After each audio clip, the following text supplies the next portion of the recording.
누가복음 21장 5절에서 19절까지 말씀을 살펴보도록 하겠습니다. 종교 지도자들의 위선과 탐욕을 고발하신 예수님께서는 오랜 세월 종교 지도자들의 탐심으로 견고하게 세워진 성전이 타락한 유대교의 민낯이자 악의 축으로 변질되었음을 지적하십니다. 웅장함과 화려함을 자랑하는 성전의 파괴와 종말의 여러 징조들을 알려주시며 박해기는 어떻게 보내야 하는지를 알려주십니다. 5절에서 9절은 성전 붕괴 예언입니다. 제자들 가운데 몇 명이 돌과 하나님께 바쳐진 봉헌물로 성전이 얼마나 아름답게 꾸며져 있는지를 이야기하고 있었습니다.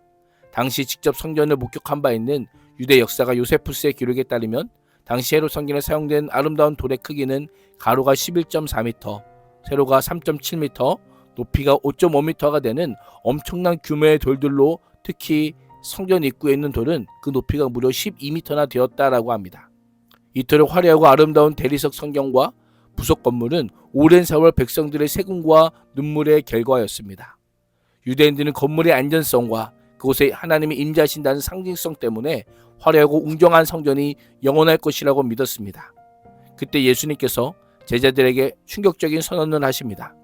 너희 보는 이것들이 날이 이르면 돌 하나도 돌 위에 남지 않고 다 무너뜨려지리라. 날이 이르면이라고 하는 표현은 종말이 완성될 마지막 때가 아닌 예루살렘의 실질적인 멸망의 때를 가리킵니다. 예루살렘과 예루살렘의 아름다운 성전이 철저하게 파괴될 것임을 예언하십니다. 지금은 이토록 아름답지만 그 종말은 비참할 것임을 예언합니다. AD 70년 로마의 디도 장군이 이끄는 부대에 의해 예루살렘은 점령되고 성전이 화염에 휩싸여 전소되었습니다. 예수님께서는 40여 년 후에 일어날 일을 미리 알고 계셨던 것입니다.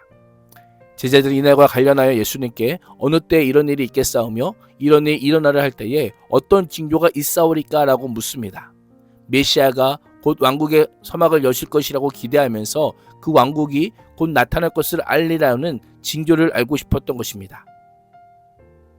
징조를 통해 때를 가늠할 수 있기에 사실은 때와 징조에 관한 질문은 동전의 양면과 같다 할 수 있습니다. 예수님께서는 멸망의 시기와 징조를 묻는 제자들에게 그 전에 일어난 일들을 알려주십니다.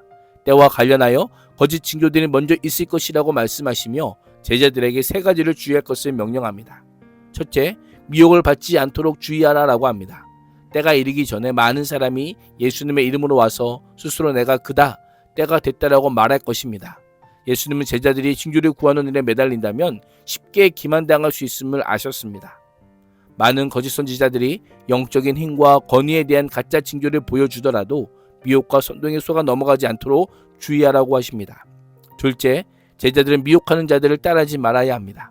많은 사람들이 스스로 그리스도라고 주장하거나 예수님이 재림하실 시기를 정확히 알고 있다고 주장하더라도 예수님께서는 그러한 자들을 경계하시며 따르지 말라고 합니다. 제자들에게 때를 기다림에 영적인 깨어있음과 분별력이 필요함을 알려주십니다. 셋째, 제자들은 두려워하지 말아야 합니다.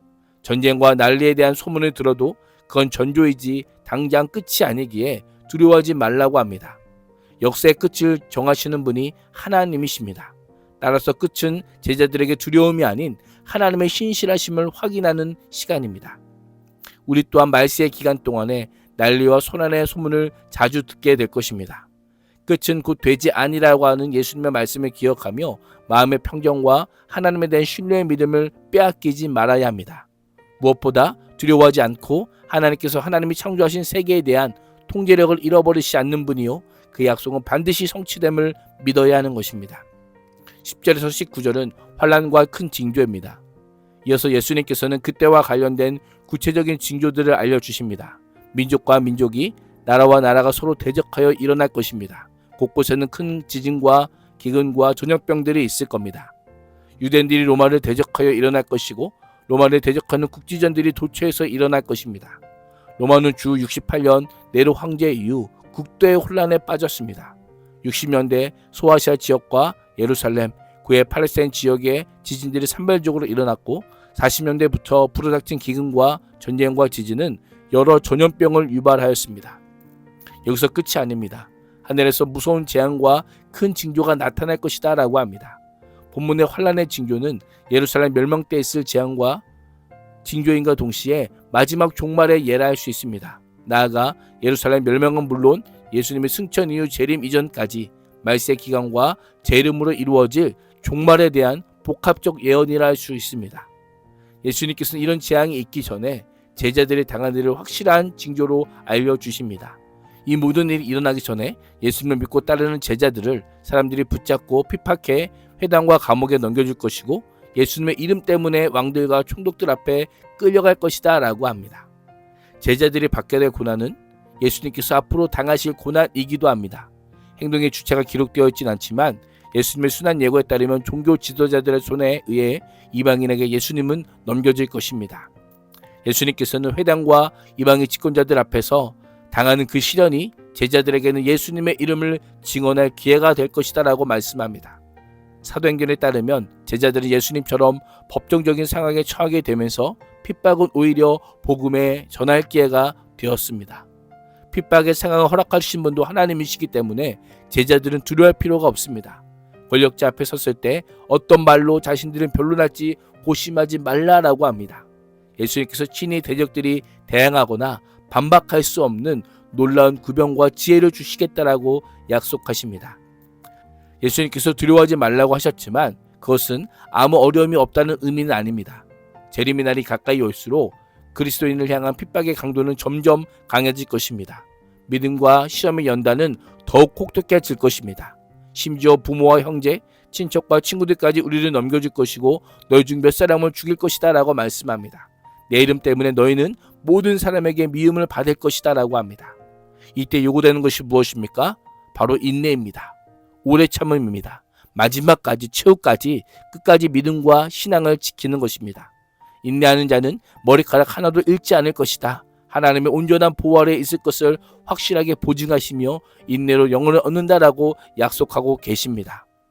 인내는 신실하신 하나님을 향한 믿음직한 태도입니다.